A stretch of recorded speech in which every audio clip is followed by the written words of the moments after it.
Welcome back to the Company of the Cat. Hi, how are you? In this video I'm gonna drop a theory about glass candles, the visions they see in the flames, and crystals, gemstones, and fire magic in general. By the way, still at my parents', just so you know in case there is stuff going on in the background. I think we have literal astral projection in the novels. In my video about the wells, I talked about how the trees, wells, and the moon seem connected, and how the moon is a simile for the spirit. Through the weirwoods, the green seers are able to connect with the moon and look through it. The god on earth was watching his cold kingdom from a pearl palanquin. Doesn't this sound like the moon? And his firstborn son was the Pearl Emperor, making again a connection to the moon since pearls are associated with it. We have many instances where we see the moon with eyes or looking from the sky, or itself being described as an eye.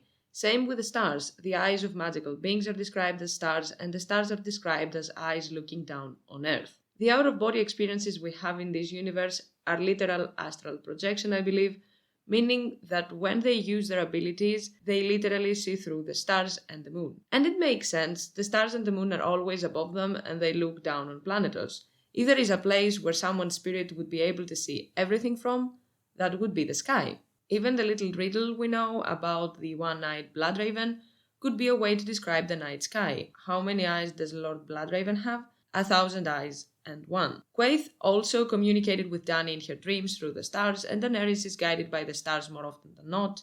Additionally, I believe that the humans and the children of the forest aren't the only ones able to remove their spirit from their bodies. The direwolves can also do that and see through the stars.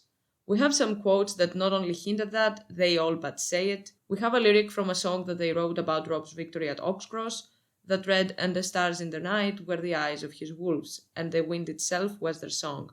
Bran told us that the direwolves sing to the stars, and we have Jon describing how Ghost was looking at the stars like something was calling him. Plus, in his wolf dreams, Jon hears the moon talking to Ghost, while Ghost was skin-changing into Nymeria and Sagi. The red-eyed wolf is playing the role of the green seer among the direwolves. This is the main idea. I explained how I think the trees and the wolf dreams works, and today I'm going to talk about the fiery function of magic. Fire and flames in the novels, because of magic, have all the attributes ancient people in real life associated with them. Fire was considered a life-giver, cleanser, a way to purify and heal, a protector, most often than not a divine power stolen from the gods, and a method of divination. Fire was described as a living being. It ate, breathed, grew, decayed, and died. It was so central to the human experience that it persisted in the minds of humanity as a natural element. Almost every culture had a type of pyromancy as a practice. Even in Abrahamic religions, fire and flames are associated with God's intervention and presence, as well as with the Holy Spirit. The divine aspect of prophecy and wisdom in Judaism, the tongues of fire in Christianity, the one who empowers the followers with spiritual gifts and power that enables the proclamation of Jesus Christ, and the power that brings conviction of faith. In Islam too, it acts as an agent of divine action or communication. Therefore, almost everywhere, fire was a way of connecting and communicating with deities. Since every natural element has magical powers in the novels, at least it seems like it, then obviously fire has as well.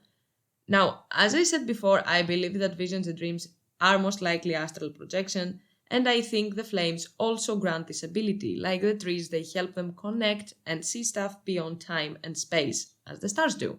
We even have many instances where flames, fires, and torches are compared to stars. Long after the voices had faded away, Arya could still see the light of the torch, a smoking star that bid her follow. All around them the town burned. The night air was full of smoke, and the drifting red embers outnumbered the stars. Torches flickered along the walls of Dragonstone, and in the camp beyond he could see the hundreds of cook fires burning, as if a field of stars had fallen to the earth. Wherever she looked she saw fires. They covered the earth like fallen stars, and like the stars there was no end to them. Cook fires were being lit all around them. Overhead the stars were coming out. The long red tail of Mormont's torch burned as bright as the moon. We thank you for the stars that watch us. We thank you for our hearths and for our torches that keep the savage dark at bay. The night was black and overcast, the torches so numerous that it was as if the stars had come down from the sky to storm the dragon pit.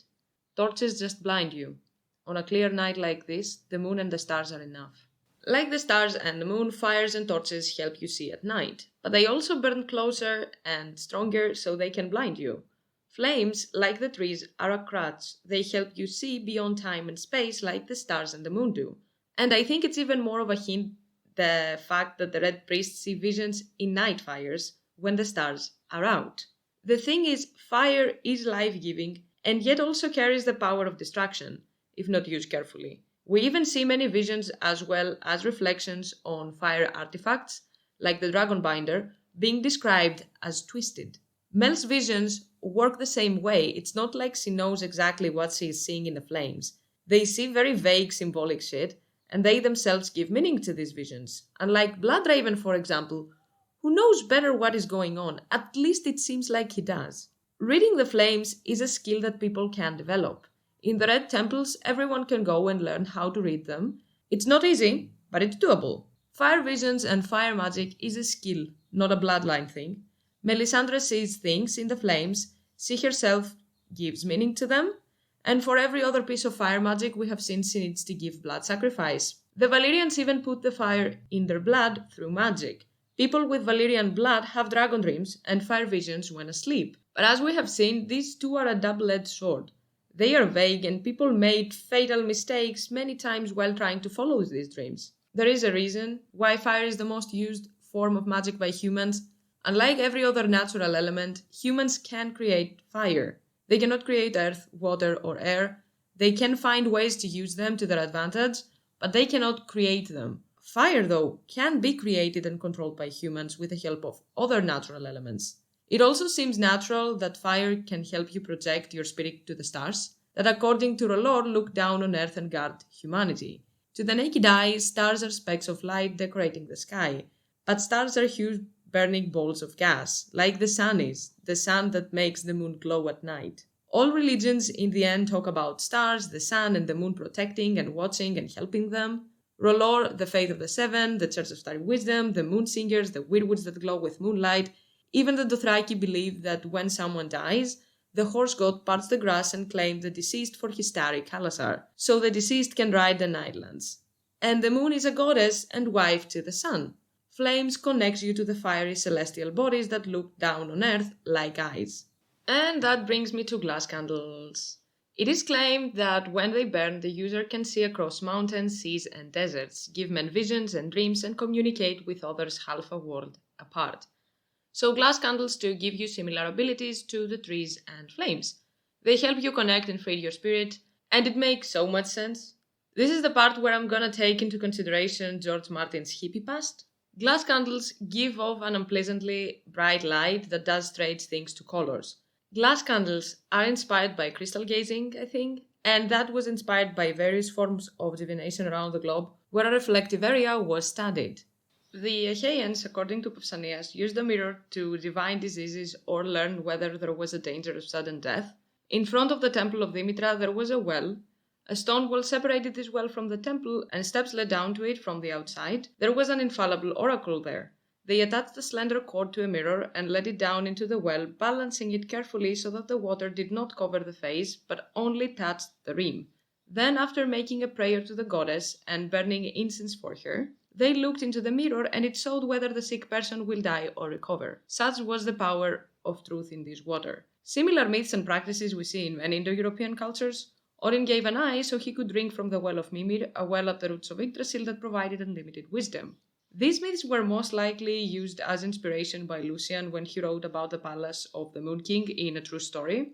Another wonderful thing I saw in the palace. Suspended over a rather shallow well, there is a large mirror, and anyone who goes down into this well will hear every word that is spoken on earth, while if he gazes on the mirror, he will see there every city and every nation just as clearly as though he was looking down upon them from a slight elevation. At the time I was there, I saw my native country and its inhabitants. Whether I myself was seen by them in turn, I am not sure. We see similar stuff all over in our story. Wells at the roots of the weirwoods, trees trying to catch the moon, and more. The first picture that comes to mind when crystal gazing is mentioned is lead crystal balls. It was not the only material used though. They were using mirrors, polished steel, the surface of the water, pools of ink, and various natural crystalline stones such as quartz, beryl, calcite, obsidian, and amethyst. The points of light reflected from the polished surface were helping the person to see beyond what it was in front of them. something that many times caused blindness, and that explains why many people with visions and wisdom are blind in real-life myths, example being Odin and Tiresias. And this is a thing in the novels too. Followers of Zoroaster used the golden ball. It was inscribed with celestial symbols and set with sapphire, and by fixing their gaze upon the brilliant revolving sphere, they gradually fell into a hypnotic trance, during which visions appeared to them. Aztecs and other Mesoamericans were using obsidian mirrors for crystal gazing. Sounds very similar to the glass candles, if you ask me. They made images of the god Tezcatlipoca on obsidian. His name in the Nahuatl language is often translated as smoking mirror, and it's about his connection to obsidian. These mirrors were used for shamanic rituals and prophecy. In the novels, where we know obsidian is magical, I would say that making an artifact that essentially helps you astral project sounds very logical. Obsidian is frozen fire after all. It comes from the volcanoes that we know the Valyrians used as a magical power source. If fire is a means of divination and magical power, then frozen fire is the same. Precious stones, metals, and gems were always associated with stars and planets. The talismanic influence of the stones associated with celestial bodies is closely connected to the early ideas regarding the formation of precious stones.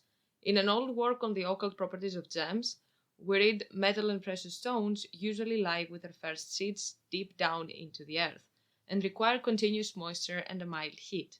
This they obtain through a reflection of the sun and the other stars in the manifold movement of the heavens. Therefore, also the metals and precious stones are nearest related to the planets and the stars, since these influence them most potently and produce their peculiar qualities, for they are enduring and unchangeable, and so therein their concordance.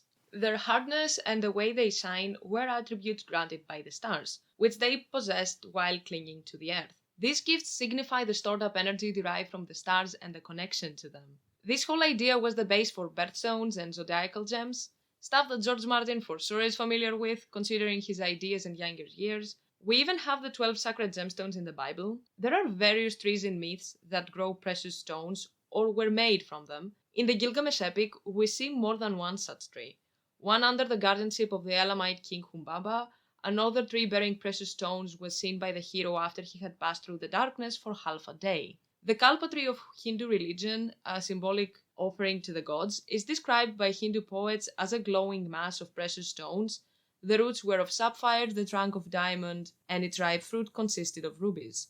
At this point, I don't know whether I'm seeing stuff, but the coloring here is very similar to weirwoods. The Chinese Buddhist pilgrim Huanchang was visited India between 629 and 645 AD, tells of the wonderful diamond throne, which according to the legend had once stood near the tree of knowledge, where beneath its spreading branches Gautama Buddha is said to have received his supreme revelation of truth. This throne had been constructed in the age called the Kalpa of the Sages. Its origin was contemporaneous with the earth, and its foundations were at the center of all things. When the whole earth was convulsed by storm or earthquake, this resplendent throne remained immovable. Upon it, the 1,000 Buddhas of the Kalpa had reposed and had fallen into the ecstasy of the diamond. However, since the world had passed into the present and last age, sand and earth have completely covered the diamond throne, so that it can no longer be seen by human eye. And again, I don't know if I'm seeing stuff, but all this to me sounds very, very similar to weirwoods and greenseers. We are told by the children of the forest that deep down into the center of Planetos, there is power. The strongest trees are rooted in the dark places of the earth. The volcanoes the Valyrians used were providing power from underneath, and gemstones are the stars of the earth, formed deep inside Planetos. If trees can be magical, obsidian can be magical. Why not precious stones? That they were considered literal gifts from the sky. The followers of the Seven consider crystals holy and wear them around their necks. Maybe now they are not enchanted or magical, but I wouldn't find it weird if they were at first. Same for the crystal crown of the High Septon, which is reminiscent of the starry crown of Hugor. And let's not forget the gemstone emperors of the Great Empire of the Dawn. I want to make a whole video on the Great Empire of the Dawn, so I'm not gonna spend much time here, because the two more mentioned gems we have in the current storyline were not included in gems that were associated with the emperors. Rubies and sapphires, and I want to talk about them. We know for sure Mel's ruby is magical, and most likely from a sign, the magical place with a crazy amount of precious metals and gems. The ruby at Melisandre's throat caught the light as she turned her head, and for an instant it seemed to glow bright as the comet. Her eyes as red as the great ruby that glistened at her throat. as if two were afire. At her throat the great ruby drank the daylight. Her eyes were two red stars, shining in the dark. At her throat her ruby gleamed, a third eye glowing brighter than the others. The ruby on his wrist glimmered in the morning light like a dim red star. The ruby on the wildling's wrist darkened, and the whips of light and shadow around him wreathed and faded. He glanced up through the bars, and there she stood in shimmering scarlet with her great ruby at her throat. Her red eyes glimmered as bright as the torch that bathed her.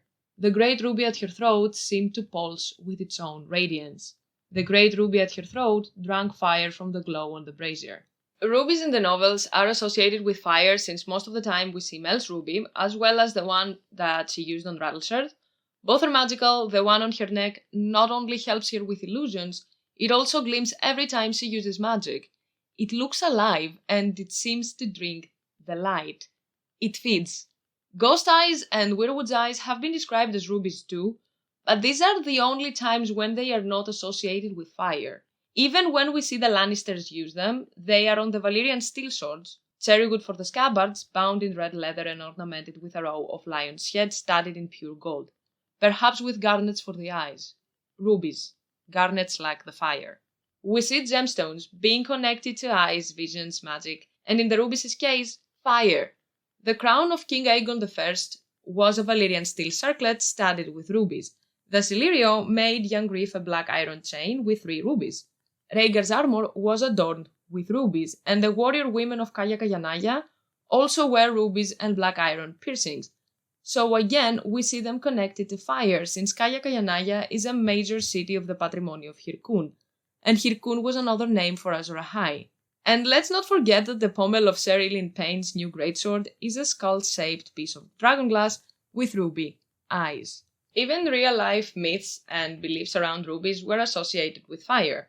The ruby is the gem of summer and the sun. It has many names in Sanskrit, and a lot of them show that it was more valued as a gem by the Hindus than any other. The glowing hue of the ruby suggested the idea that an eternal flame burned in the stone.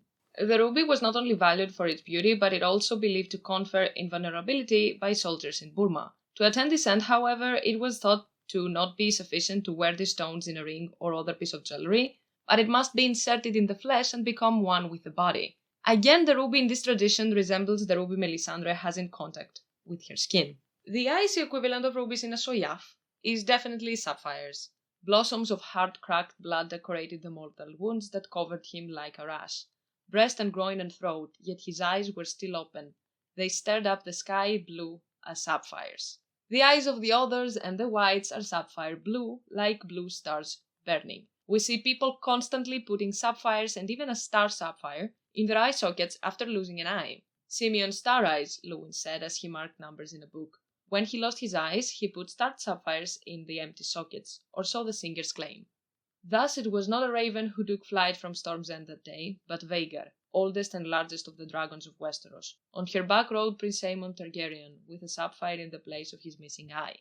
Both these characters are very interesting. If Simeon's legend is inspired by things that actually happened, then he was blind, but he could see things, meaning that like many blind people in our story, he either had visions or was a skin changer, if not both. Like Arya, who started skin changing even more when she became blind because the third eye opens. Aemond is even more interesting. First of all, he was not very well liked. Second, in House of the Dragon, he said that he should be king, because he was the one that read and knows what he needs to do. This, along with the fact that he started canoodling with Alice, who was a wood witch, makes me believe that he had found out stuff about the prophecy like other Targaryens, and he started the thing with Alice precisely because she was a witch. The sapphire eye is again in a person that knows something about the long game, or at least thinks he knows what to do about the long game. We see sapphires being paired with pearl, moonstone and silver, words often used to describe the moon, and materials used for the eyes of the gods in the septs. Blue and sapphire blue are also colors associated with maidens like Brienne, Lyanna, the wife of Hugor, as well as the Corpse Queen. And unlike rubies and red, blue is constantly mentioned as the color of ice and death. Sapphires attracted divine favor in many cultures. There are many stories and qualities that are attributed to sapphire in real life, especially in the New Age hippie culture, and I believe George borrowed a lot from this. According to the Jewish Talmud, Moses was given the 10 Commandments on sapphire tablets, making the sapphire a sacred stone. The ancient Greeks associated sapphires with the god Apollo. At the oracle at Delphi, sapphires were often worn due to their belief that they are connected to the spirit world, and later on sapphires were popular with necromancers and witches, due to the supposed ability to tap into the third eye. Sapphires especially were shrouded in mystical properties. It was called a stone of destiny, and when the stone is moved or the light changes, a living star appears. The Egyptians also carved amulets out of sapphire into the shape of the Eye of Horus, as was mentioned in the Book of the Dead, the ancient Egyptian book of the spells to guide one's journey into the afterlife. Some Egyptologists believe the two eyes of Horus gradually became distinguished as the lunar eye of Horus and the solar eye of Ra. Others argue that no text clearly equates the eyes of Horus with the sun and the moon until the New Kingdom, and one even argues that the eye of Horus originally represented Venus as the morning star and the evening star, and only later became equated with the moon. In any case, the eyes represent celestial bodies, and like the ones in the novels, they were looking down on Earth. Now, as I said, I do believe that Martin drew inspiration about the magical properties he is giving to the gems in the stories from real life, and from what I get, he indeed gave sapphire similar attributes to the ones above: third eye, spirit world, prophecy, stars, moon, etc. But, and it's a big but, the stuff above, with the exception of the star sapphires, were not about sapphires. All these were attributes given to lapis lazuli. The English word sapphire derives from the Greek sapphairos, from Hebrew saphir, which means blue stone. When the Greeks were talking about sapphire, especially in writings before the Roman times, the era when the actual sapphires got discovered, it was about lapis lazuli.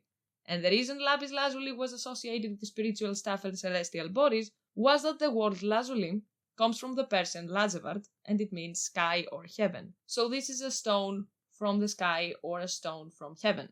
This makes sense considering we are talking about a dark blue stone with gold specks that resembles the night sky. All these alt spiritual books were written mostly by people that read directly from translations without additional notes from experts, meaning the pointers that explained how this is not sapphire but lapis lazuli were not present, and for some reason it didn't occur to them by the specks of gold description that maybe it was something else.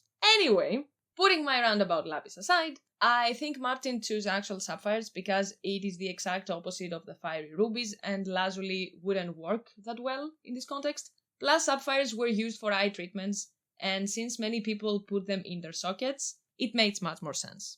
All religions in the novels believe that magic comes either from the depths of planetos or from the stars, moon, and the sun. And both are true, I think. It seems like all celestial bodies have power in their core, and planetos is a celestial body in its own right. Weirwoods are this universe world tree, similar to Yggdrasil. They connect the heavens to the underworld. Wells, dragonglass, fire, water, and gemstones do the same. They are getaways. Wells and trees physically connect levels or worlds in various myths, and fire, water, and gemstones do the same through light and reflections. People believed that these twisted and different reflections they were seeing were a vision of places and times different to their own.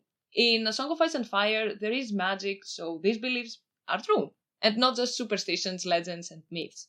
All these instruments help them astral project themselves and open the third eye. Bruh, that was a lot. But there was no way I could do one video for all of this. This is it for today. One of my next uploads is going to be the first contest between a Westerosi king and a Byzantine emperor, but I'm still trying to decide on the format.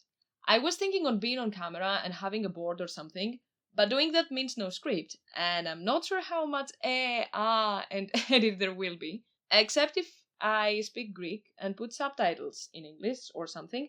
But again, I'm not sure how many people would be down for reading, because from the stats I have, the Greek people are very few, and half of them are my friends. So yeah, if you have ideas, sure, I would like to hear them. If you enjoyed this one, subscribe if you haven't, press a like, and leave your thoughts in the comments. Until the next one, bye!